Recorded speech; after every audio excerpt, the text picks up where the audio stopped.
Remember that time Disney forgot the theme of its own park? Today, we are talking about Disney's MGM Studios versus Disney's Hollywood Studios. Wait a minute, aren't those the same thing? No, they are not. So the theme of Disney's MGM Studios, and the kind of prevailing theme still, is the Hollywood that never was but always will be. So it's kind of this picture version of Tinseltown during like the 40s and 50s, the heyday of Hollywood. Lucky for me, she was all ears. Well, you see, kid, you walk in Disney-MGM Studios and you're going to be a star. You're going to Hollywood. Get out the big megaphone. We're going to be on set. It's supposed to be a working studio where animators are there and TV shows are filmed. And you're learning everything about what it takes to make movies. Practical sets. We're talking about early CGI and digital sets. Like, we were learning about stuff that was cutting edge, and we got to jump into it and take part. It was absolutely incredible. And I know that I have a lot of nostalgia clouding it because that was the Disney park that was around when I was a kid and when I was like experiencing the magic of Disney for the first time. But it was very cool. Hollywood Studios has pivoted away from showing you how it was made because now Blu-rays exist. With the creation of DVD and Blu-ray, more and more behind the scenes features were added on to film. And so people didn't need to visit a studio to see how special effects were made or how shows were made. They could just watch it from home.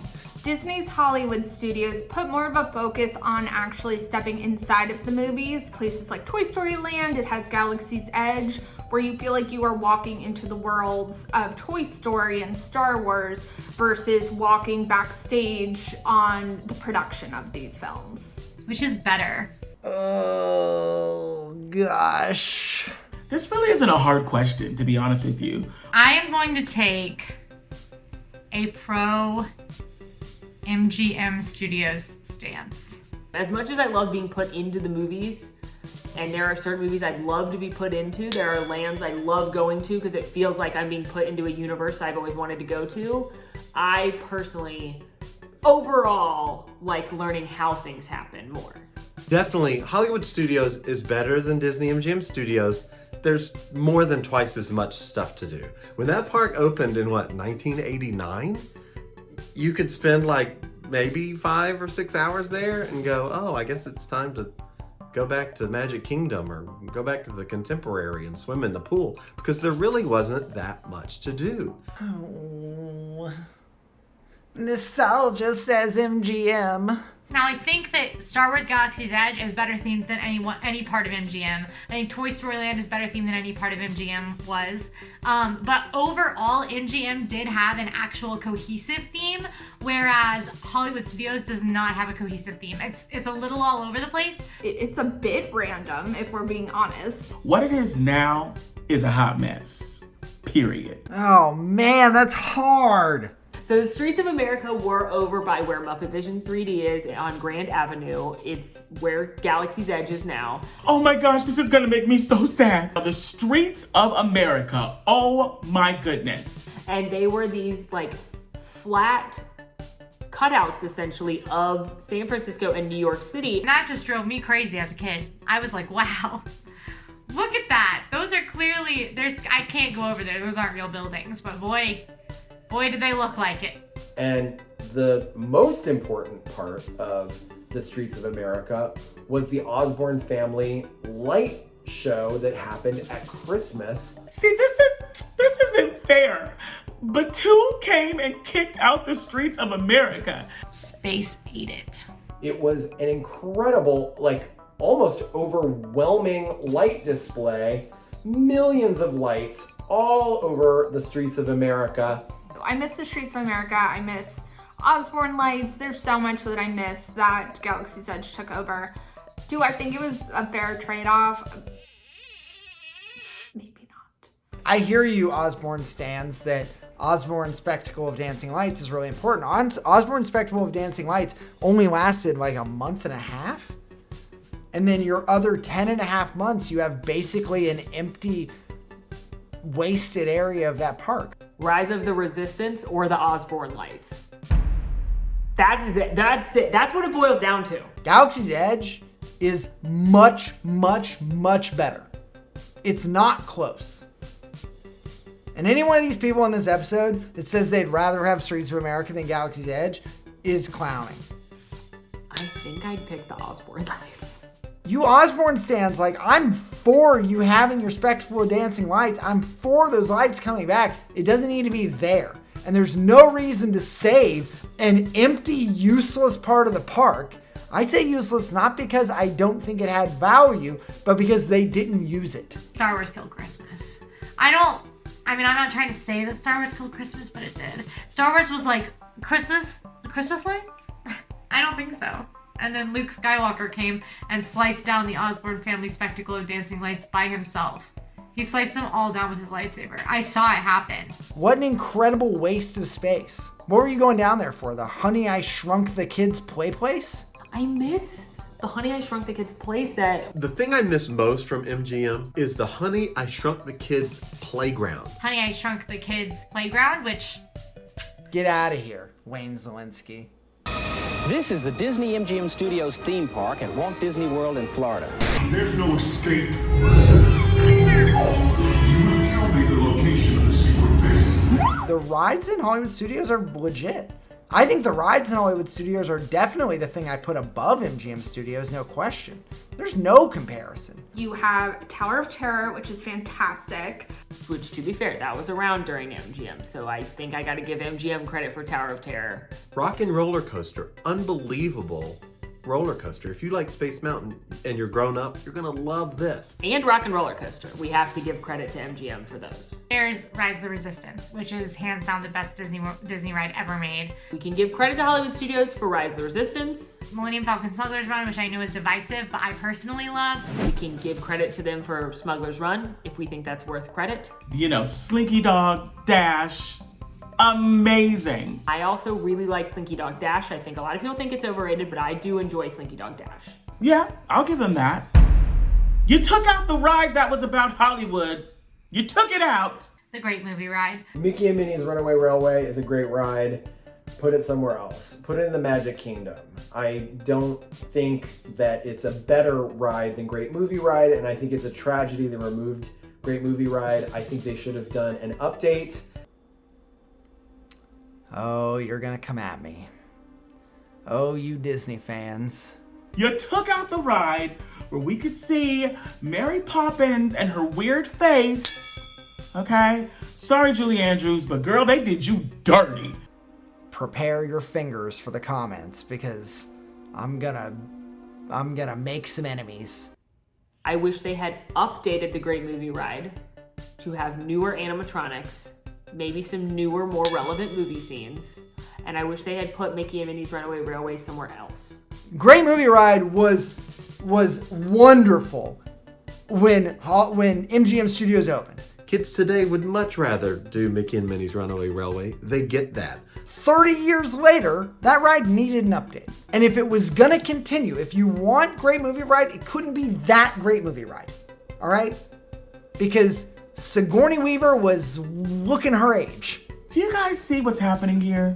Do you see a trend? But the Great Movie Ride was the essence of the park when it opened. It's the de-Hollywoodification of MGM Hollywood Studios, or even Disney Hollywood Studios, okay? Call it what you want. It has nothing to do with Hollywood no more, sis. It's all about big IPs and fantastical rides in those IPs. MGM Studios was defined by their backline tour, which was a tram tour that took you through all kinds of things. You went into working studios, you went through a costume department, you went through part of the animation experience, you got to see how special effects are done, you got to go into Catastrophe Canyon.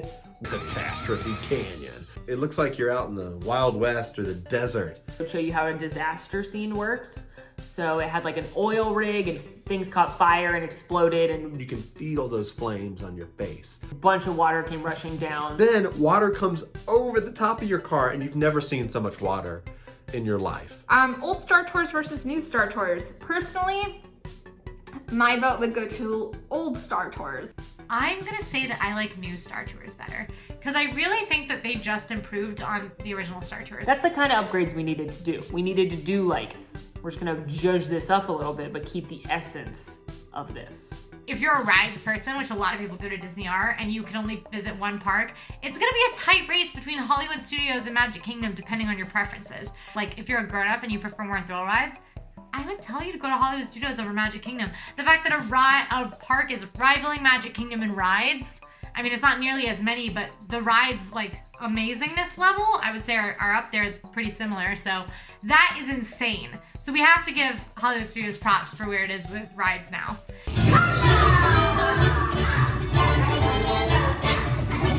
This big ball comes rolling out here.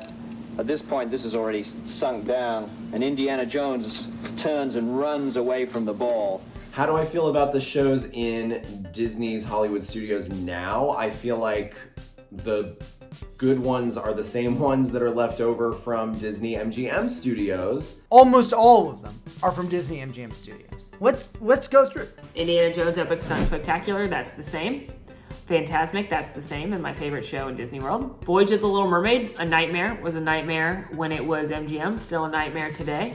There's like a 20-foot Ursula in there, so not for me.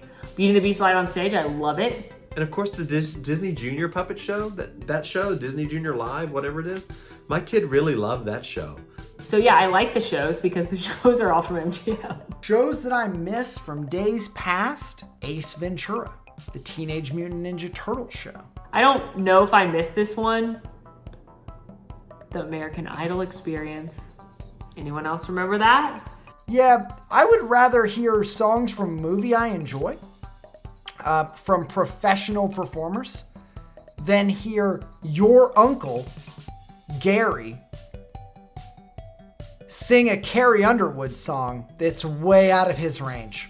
You could audition to be on the stage, and then if you won your show, all the winners of the shows throughout the day came back to the final performance at night, and the winner of that got a golden ticket to go to the front of a real American Idol audition. Whoa, a golden ticket to skip the lines for an American Idol audition? Yeah. Also, there's a cast member in RTT. In 2004, I went to American Idol, I auditioned, and I made it to the top 60 contestants. That sang on the stage at the American Idol experience. And that was the year Carrie Underwood won, and it was so much fun. And I kind of felt in my feelings about it, so I just stopped watching the show, and I did not go to it, because I was just like, I could have been the American Idol. And it was me. Oh. I auditioned, and I made it. I can't believe Molly did the American Idol experience. That's so funny. If you weren't convinced, here's all the evidence you need that this show is trash. They let Molly sing on that stage. I mean, come on. Can you have your standards be lower? It's incredible. I think people really want Anna and Elsa in the park. So I'm gonna vote Frozen Sing Along because my daughter loves that one.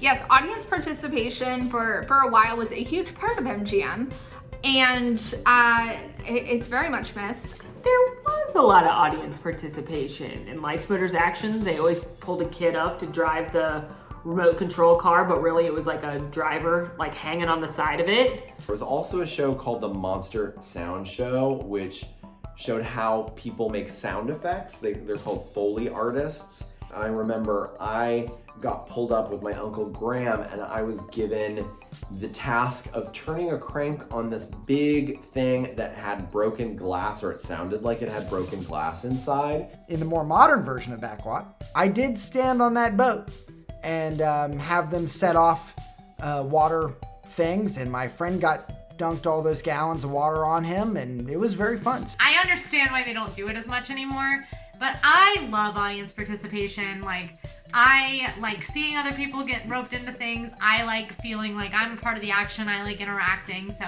I do miss the audience participation of MGM.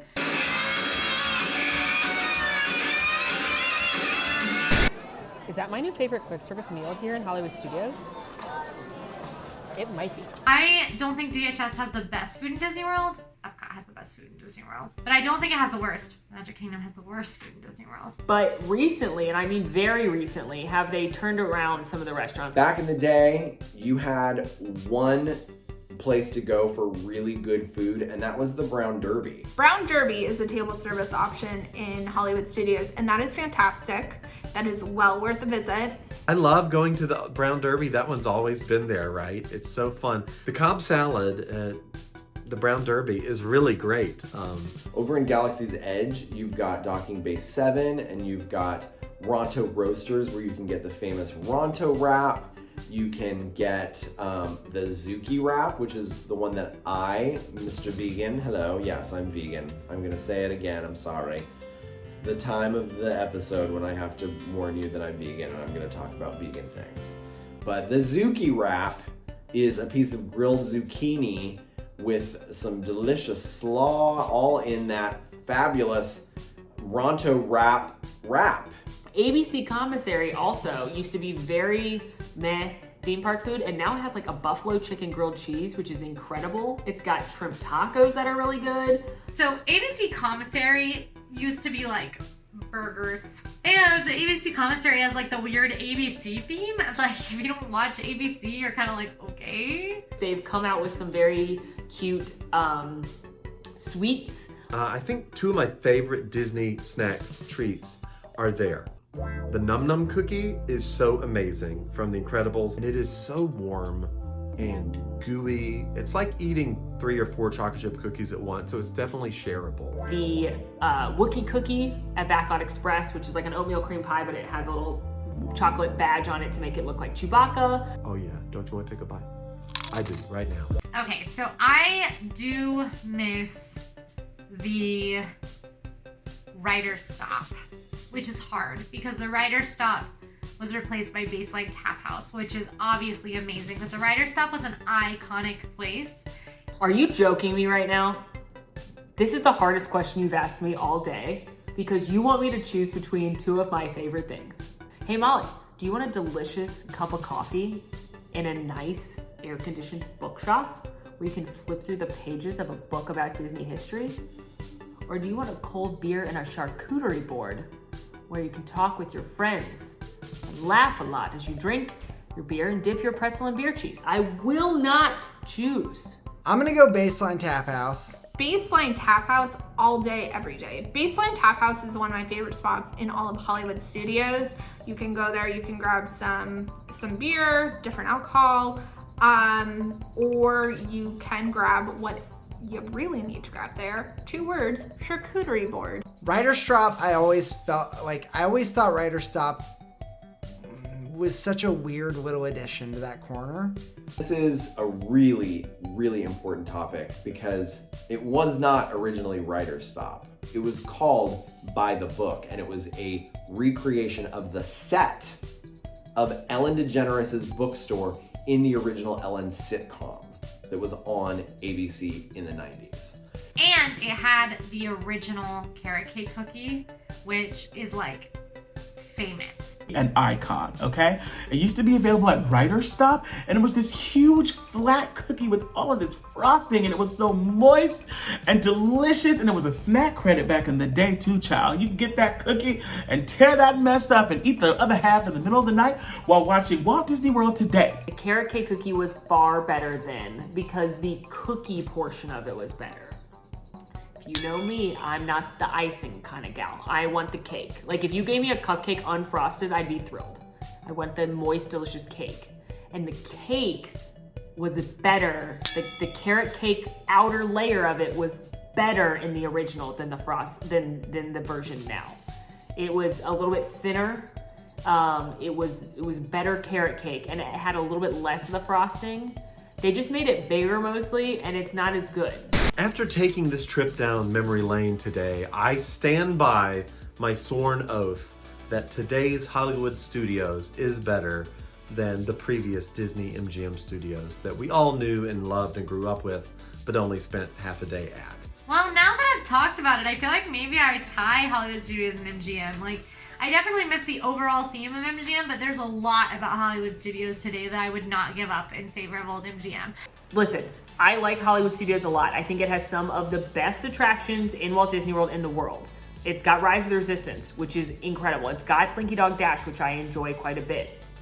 But it also has attractions that we gotta give credit to MGM for. We gotta give credit to MGM for Toy Story Mania, for Tower of Terror, and for Rock and Roller Coaster. You know, really what we're talking about when we talk about uniquely Hollywood Studios is Toy Story Land and Galaxy's Edge. Everything else was there. It was more on brand. It was more themed. And they have literally gutted Hollywood out of this park. It had the feelings, the vibes, it had the energy of something exciting was going on there. You had real films in production, both animated and live action. So you felt like you were walking onto a hot set. I like Star Wars. Star Wars.